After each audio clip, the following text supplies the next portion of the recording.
इसको पॉलिटिकल, सारी पार्टियां पॉलिटिकल प्रोपेगेंडा क्यों बना रही है? केंद्र सरकार की ड्यूटी है देश को संभालने की। अगर राज्य सरकार फेल हो रही है तो केंद्र सरकार उसको काबू में ले, क्यों नहीं ले रही? यही तो मैं कह रहा हूँ, सर्वदलीय बैठक बुलाई है, अगर कोई दल कह रहा है तो एक्सपोज हो जाएगा जनता। केंद्र और राज्य की जो बात कह रहे हैं, इस पर राहुल महाजन जी का एक टिप्पणी मैं चाहूंगी। ठीक है, हाँ ठीक है, लेकिन वो जो एजेंसीज और इसकी बात हो रही है, क्योंकि केंद्र को राज्य पर भरोसा नहीं है राहुल जी, और राज्य को केंद्र पर भरोसा नहीं है। एजेंसीज की यहाँ पर बात हो रही है, तो अगर जांच हो भी जाती है, कुछ होता भी है इसमें, तो क्या वो किसकी, कौन मानेगा उसको, या कौन कहेगा कि हाँ यही सही है? क्योंकि यहाँ तो कॉन्ट्रडिक्शन जो है वो देखा जा रहा है। देखिए, अगर एजेंसी किसी के खिलाफ कार्रवाई कर रही है तो कोई सबूत उसके पास रहता है, तभी वो कार्रवाई करती है। और खास तौर से जब मामला राजनेताओं का होता है या ऐसे व्यक्तियों का होता है जिनका रसूख होता है या जो प्रोमिनेंट लोग होते हैं, तो बिना किसी मतलब उनके पास कोई सबूत के वो ऐसा करते नहीं है। लेकिन देखिए, अब ये विभिन्न सरकारों में एक दूसरे पे आरोप प्रत्यारोप होता रहा है कि सीबीआई का इस्तेमाल किसने क्या किया, किसने, अब ईडी का इस्तेमाल कौन क्या कर रहा है। लेकिन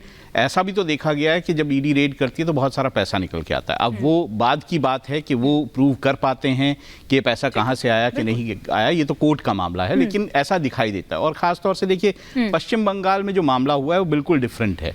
पश्चिम बंगाल में अगर ईडी की कोई टीम जाती है और उस पर हमला कर दिया जाता है तो वो तो और गड़बड़ है। वो अपनी कार्रवाई करने के, उनको कार्रवाई करने देनी चाहिए। अगर कोई ऐसा तो नहीं हो सकता ना कि अराजकता की स्थिति हो कि अगर जो है केंद्रीय एजेंसी गई है जांच करने के लिए, तो आप जो है उसको जांच करने की जगह उसके ऊपर हमला बोलेंगे। बिल्कुल। देखिए, अब बात आती है, अभी कुछ पत्रकारों की बात हुई थी कि पत्रकारों के खिलाफ जो है कार्रवाइयां हुई हैं। देखिए, उसमें अलग अलग मामलों को अलग अलग तरीके से देखना पड़ेगा। हर मामला एक जैसा है नहीं। अगर कोई पत्रकार जो है वो जानबूझ के किसी ऐसी जगह जाता है और वहां पे अपनी लेखनी से इंसाइट करता है जो एनिमोसिटी है जो समुदायों के बीच में, तो नेचुरली कार्रवाई हो सकती है। अब ये जो मामला है इसमें ऐसा नहीं है, ये कवरेज के लिए कोई जाता है और उस पर आप रोकने के लिए या किसी तथ्य को बाहर निकालने के लिए कार्रवाई करते हैं, वो कार्रवाइयां अलग है। तो दोनों को अलग अलग करके देखना पड़ेगा। अगर हम एक ही तराजू में सब कुछ तोल देंगे तो मुश्किल होगा। ठीक है, संजय जी इस पर भी जवाब, और ममता जी ने जो कहा था उस पर। ममता जी का जवाब नहीं, मैं सारे पे ही जवाब देना चाह रहा हूँ कि देखिए, मणिपुर में आ रही हूँ सर, आ रही हूँ, मैं जानती हूँ समय कम दिया आपको, आ रही हूँ। मणिपुर को देश भूला नहीं है।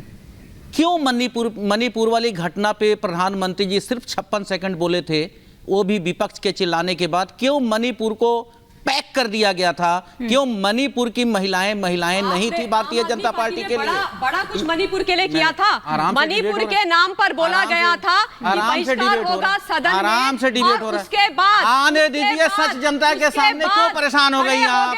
सच आने दीजिए सामने भाई। संजय सिंह के ये गलत बात है, आप सच आने दीजिए सामने। अपने आपको मिर्ची क्यों लगती है? आप लोगों को बीजेपी इस तरह से नहीं, एक एक कर सच को नहीं बर्दाश्त करते आप लोग। संसद का किस तरीके से गलत इस्तेमाल किया है आप बोलिएगा अपनी बारी में कि मणिपुर के मामले पूरा विपक्ष गलत किया है, आपने तो कुछ किया ही नहीं है। सुन लीजिए पूरी सच को, पूरे सच को सुनिए, पूरे सच को सुनिए। हमको बोलने दीजिए, आप काट दीजिएगा यदि खंडन करिएगा मेरे बात का। नहीं, आप झूठ बोले। आपने बोला मैंने सुना, आपने बोला मैंने सुना। झूठ, आप झूठ मत बोलिए। क्या झूठ है? आप झूठ मत। मणिपुर की घटना पर आपने क्या बोला था? मणिपुर का बहुत गलत इस्तेमाल किया, बहुत गलत इस्तेमाल किया। मणिपुर को पैक कर दिया गया था, पूरा देश जानता है, पूरा देश जानता है, पूरा देश जानता है। आपने मणिपुर को बाहर नहीं आने दिया। इसके ऊपर राजनीतिक गिद्ध बन मणिपुर में जो कुछ भी हुआ वो कभी कलंक देश से उतर नहीं सकता। क्या बात कर रही हैं आप? क्या दुराचार का गलत इस्तेमाल किया है? आपको सच नहीं आने देना है, जनता के सामने मत आने दीजिए। मैं ऐसा नहीं, इस तरह का डिबेट नहीं कर पाऊंगा। सच नहीं सुन सकते आप? नहीं, आप सुनिए, लेकिन मैं तो बोलूंगी, मैं नारी हूँ, नारियों के बारे में ना बोलूं, क्यों ना बोलूं? आप नारी, तो मणिपुर की नारी नहीं है क्या? मैं तो पूछ रहा हूँ, मणिपुर की नारी नहीं है? वाह, बहुत बढ़िया, बहुत बढ़िया। अभी पोल खोलता हूँ और आपकी रुकिए, बीजेपी के दोहरे चरित्र का पोल अभी खोलता हूँ मैं। रुक जाइए जरा, सुनिए, हम एक जरा सुनिए, संवेदनशील मुद्दे पर सुनिए, हम एक संवेदनशील मुद्दे पर बहस कर रहे हैं, तो प्लीज वो थोड़ी सी संवेदनशीलता का परिचय देना होगा हम सभी को प्लीज। आपने अपने भी उद्बोधन में कहा कि ममता जी एक महिला मुख्यमंत्री होकर के उनके सामने ये हुआ, उनके राज्य में ये चीज हो रहा है। क्या पुरुष मुख्यमंत्रियों को यह अधिकार है क्या? एनसीआरबी की डाटा उठा करके जरा देखिए, उत्तर प्रदेश कहां है महिला अपराध के मामले में? क्यों बात नहीं हो रही है? मैं तो ये सवाल पूछ रहा हूं, जो डाटा है एक बात बताए, एक मिनट, मुझे बड़ा अजीब लगता है। सुनिए ना, सुनिए, ये कोई कंपटीशन थोड़ी हो रहा है बलात्कारों का। यहाँ पर कैसी बात करते हैं आप? उधर का डेटा देने लगते हैं, कोई उधर का डेटा देगा। ये कोई कंपटीशन हो रहा है क्या कि कहां कितने ज्यादा बलात्कार? मैंने कहा ये संवेदनशील मुद्दा है, इस पर संवेदनशीलता दिखाने की जरूरत है। जब आप अलग डाटा देंगे, वो अलग डाटा देंगी, यहाँ पर बलात्कार में कौन कितना आगे है ये कंपटीशन नहीं हो रहा है। प्लीज मामले की संवेदनशीलता को थोड़ा सा समझने की जरूरत है सर। ठीक है, सुन लीजिए।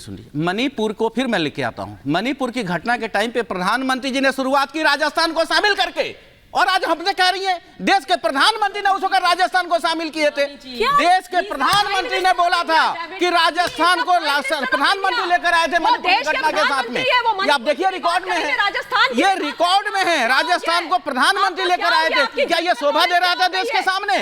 एक देश के प्रधानमंत्री जी अपने 56 सेकंड के वक्तव्य में कमेंट में जरा वरुण जी कुछ रिएक्ट करना चाह रहे थे। मैं उनसे प्लीज, प्रधानमंत्री जी संजय जी आप तो मत ही बोलिए। संजय जी ये बता दीजिए शाहजहां शेख कहां है? हाईकोर्ट ने भी पिछली सुनवाई में फटकार लगाई थी, लेकिन लगता नहीं कि उस फटकार का कोई असर पड़ा। लगाई ना? हाँ, किसको लगाई? आप सुनेंगे ना? हाँ सुनेंगे। हमने जब शाहजहां शेख को खिलाफ एफआईआर किए थे और ईडी ने जाकर उसको स्टे करा दिया, कोर्ट ने उसको स्टे कर दिया है। उसको अगर कैसे शाहजहां से कहा है तो ये ईडी को पूछिए और भारतीय जनता पार्टी को प्रवक्ता को पूछिए। ठीक है वरुण जी, पुलिस ऑफिसर था, वो अपना ड्यूटी निभा रहा था। अच्छा, मैं कह रहा हूँ ये सरकार साहब ने शुरुआत में जो टिप्पणी करी है, एक ऑफिसर को, जो जुडिशरी पे टिप्पणी करी है ना, तब आप लोग उसको निंदा नहीं करते हैं। तमाम ठीक है वरुण जी कुछ कह रहे हैं। ठीक है संजय जी को ऊपर में अपमान किया है, पूरा सिख संप्रदाय को अपमान किया है। हाँ वरुण जी प्लीज कंप्लीट करिए फटाफट से अपनी बात। ये नहीं सुनेंगे किसी की, डेमोक्रेसी तो है नहीं ना दिमाग में। मैं कह रहा हूँ कि जुडिशरी पे जो टिप्पणी करी ये कंटेम्प्ट ऑफ कोर्ट है। दूसरा, बांसुरी जी का अभिनंदन करूंगा, अपनी माता सुषमा स्वराज जी की जैसे सभ्य भाषा का प्रयोग किया है इन्होंने। आप ही देखिए पूरे देश में पैन इंडिया समस्याएं हो रही है महिलाओं के खिलाफ। मध्य प्रदेश से कितनी महिलाएं गायब हो गई, इसमें बीजेपी कांग्रेस करने की बात नहीं। जब पैनल में हम एक होकर के एक स्वर से महिलाओं की जो रेस्पेक्ट है उसकी बात नहीं कर सकते, लड़ने लग जाते हैं, बीजेपी कांग्रेस करने लग जाते हैं, तो फिर कैसे देश में कैसे होगा? पैनल तो कम से कम एक मश्त तो होकर करके एक राय दे कि महिलाओं के खिलाफ चाहे कहीं भी हो, उज्जैन हो, हाथरस हो, वेस्ट बंगाल हो, चाहे मणिपुर हो, कहीं भी अगर गड़बड़ हो रही है तो आप उसके खिलाफ एकजुट होकर क्यों नहीं बोल सकते हो? भाई आपस में लड़ रहे हो, टाइम खराब कर रहे हो। ये टाइम है कैसे लड़ने का? ठीक है के खिलाफ कुछ ना कुछ अपराध हो रहा है। वरुण जी मैं माफी के साथ रोक रही हूँ, हालांकि बांसुरी जी कुछ रिएक्ट करना चाह रही है लेकिन समय मेरे पास इतना ही है। माफी के साथ बांसुरी जी आपको भी रोक रही हूँ मैं। सभी मेहमानों का बहुत शुक्रिया हमारे साथ जुड़ने के लिए। आज के सफर में फिलहाल इतना ही, रुकेंगे एक ब्रेक के लिए।